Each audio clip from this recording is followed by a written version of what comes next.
Welcome to the Talkin VAWLS Network. My name is Boogie Bentley. Another season in the books, 10-3, and man, 10-win seasons. They don't come often, but I think for a lot of us, maybe this one stings just a little bit more because it's how you lost, right? It's the way you lost. You got absolutely whipped. You got absolutely embarrassed on the national stage. And, it seems to be a common theme when we go on the road and play elite football programs. We don't just find a way to lose. We get embarrassed. We get whipped. And I don't know what it is about Josh Heupel and going on the road, but you got to call a spade a spade. And right now in year 4, we have a problem going on the road and playing against elite programs. Look, you lost the line of scrimmage, both sides of the ball, offensively, defensively. You got outmanned, you got pushed around, you got whipped up front, and that's where it starts.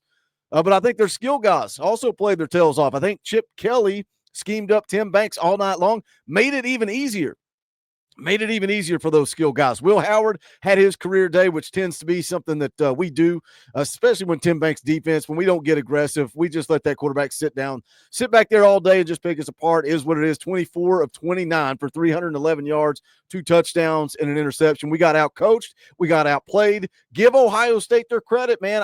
I saw somebody talking about this last night on the General's quarters over at VolQuest. If Ohio State plays like they played last night, who beats them? Who beats them in this college football playoff bracket?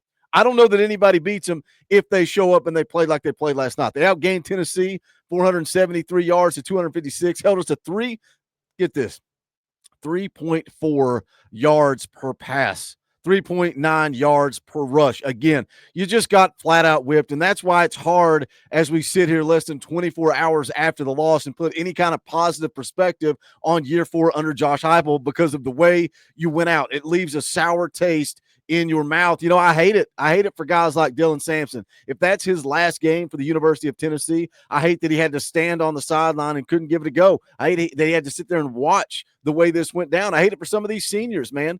Look, we live in a day and age, college football in 2024, that you can pack your bags and you can go anywhere in the country at any time. It's unlimited free agency. You can do whatever you want to do, and I hate it for guys that chose Tennessee, the guys that sat through the drama with Jeremy Pruitt. They saw this program at rock bottom. They saw Josh Heupel come in, a guy that they've never met, they don't know anything about. They're sitting there together as a team, as a unit, and they chose Tennessee. They chose to stick it out, and I hate it for guys like Cooper Mays, man, Omari Thomas, Brew McCoy, Dane Davis. Yeah, Dane Davis, a guy that grew up a Tennessee fan, gave his all for Tennessee, walk on to starter, to a guy that brought value to this football team. Don Bailey, Bryson Eason.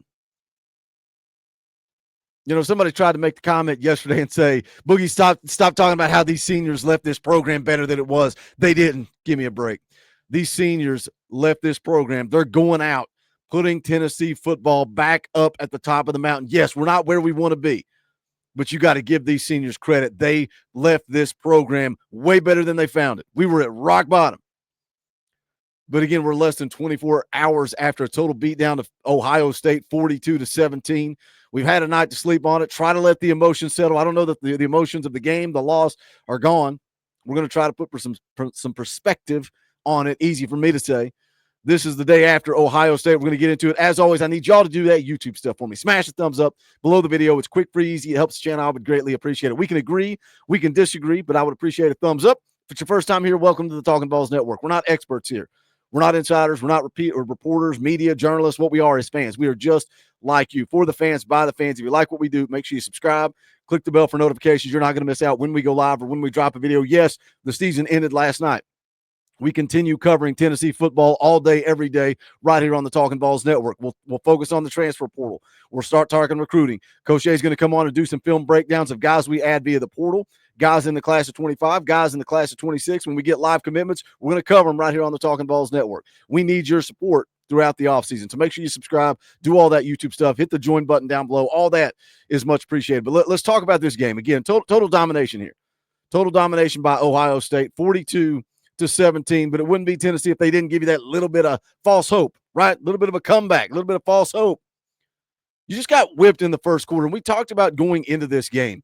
How many times throughout the course of the season did we say we didn't play for 60 minutes? You can't do that and beat Alabama. Well, we beat Alabama. You can't do that and beat Florida. Well, we beat Florida. You can't do that and beat a Vanderbilt team that's not your daddy's Vanderbilt, blah, blah, blah. Yeah, we did. We beat Vanderbilt.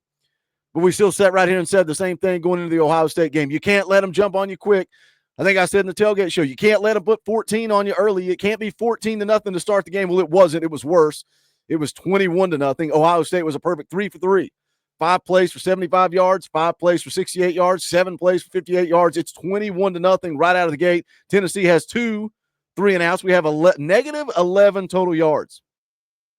Then you put together a 7-play, 22-yard drive and a punt. It is 21-0 right out of the gate. And, man, it was just a game of inches, right? Play for and make the breaks when one comes your way. Score. Bryson Easton has a sack to force a 3-and-out right out of the gate. It's like, all right, can we start fast here? Big play by Bryson Easton, face mask.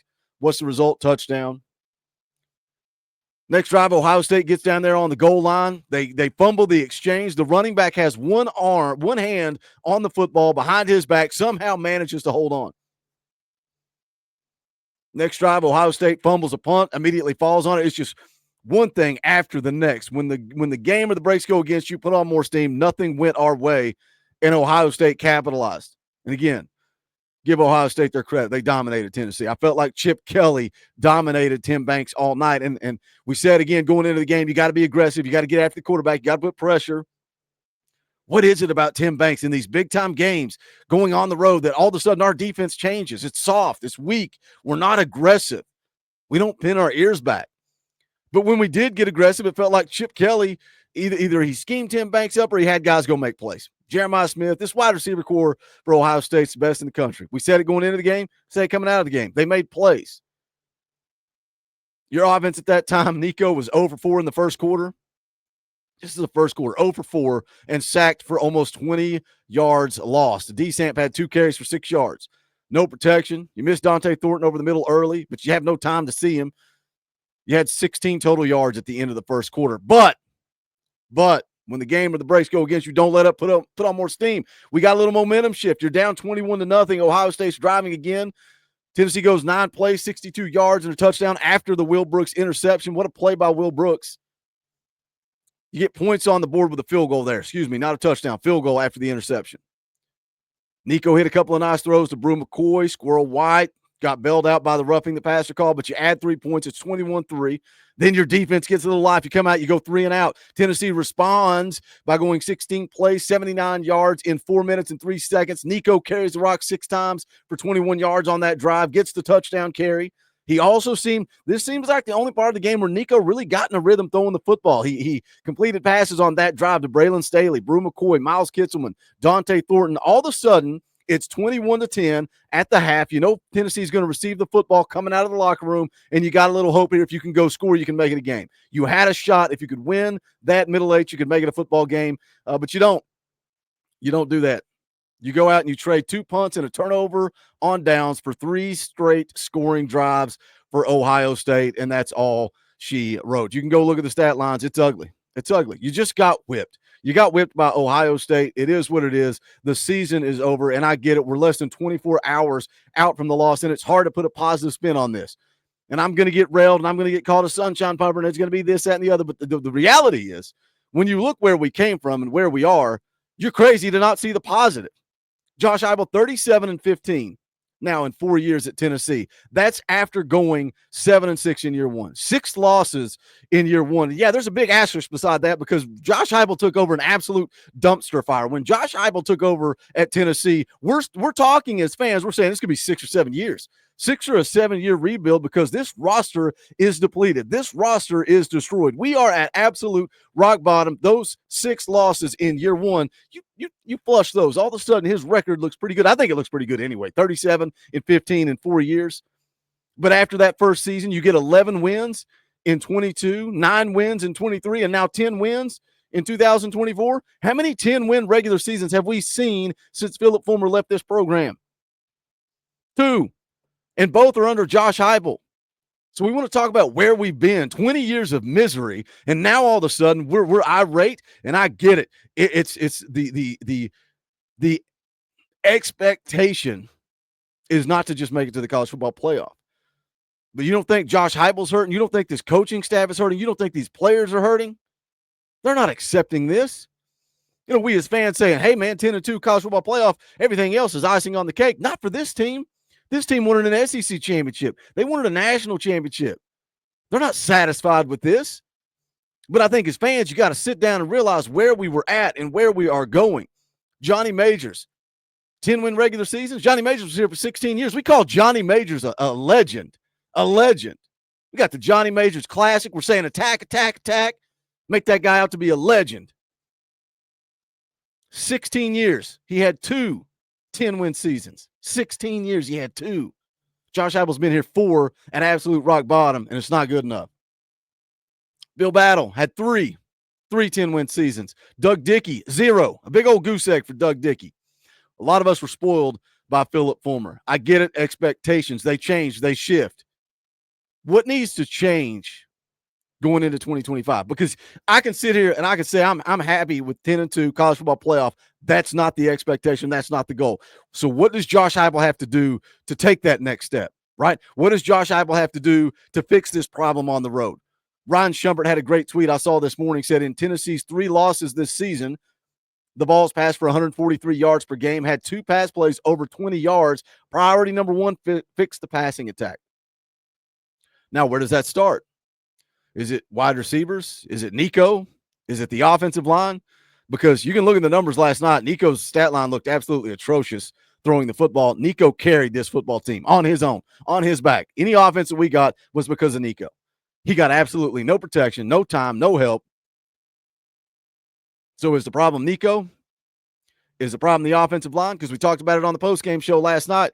I can sit here and spin it and say, man, we got Hurd coming back. Andres Carrick looking for that extra year of eligibility. Big Dave Sanders coming in. Well, 2 of those guys I just rattled off were playing last night. And I know you don't live and die on one game, but can Josh Heupel fix it? I know people are going to be calling to fire the offensive coordinator. You're going to be calling to fire the defensive coordinator. You're going to be get rid of Tim Banks, get rid of Joey Halsley, get rid of Glenn Ellerby.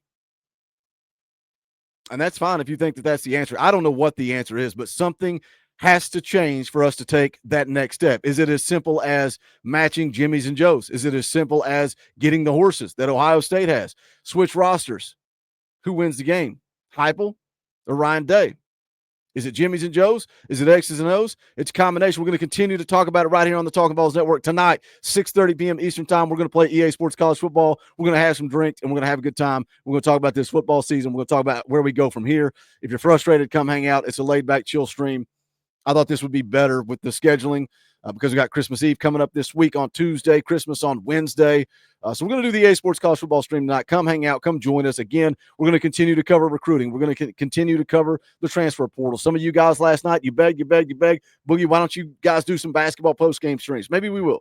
Maybe we'll do some laid-back post-game streams. Can't cover basketball full-time, but we will maybe do some post-game streams, some watch parties, some fun stuff like that. But we talk Tennessee football all day, every day right here on the Talkin VAWLS Network. Make sure you guys smash the thumbs up on the way out the door. I would greatly appreciate it. Go check out the Talkin VAWLS merchandise, bonfire.com/store/Talkin VAWLS. If you like what we do, hit that join button down below for $1. $1 you can support this channel and keep the lights on, and we're grateful for anybody and everybody that does that. There's also links in the description below for all of that stuff. That is going to do it for this one. This is the Talkin VAWLS Network. My name is Boogie Bentley. Go Big Orange.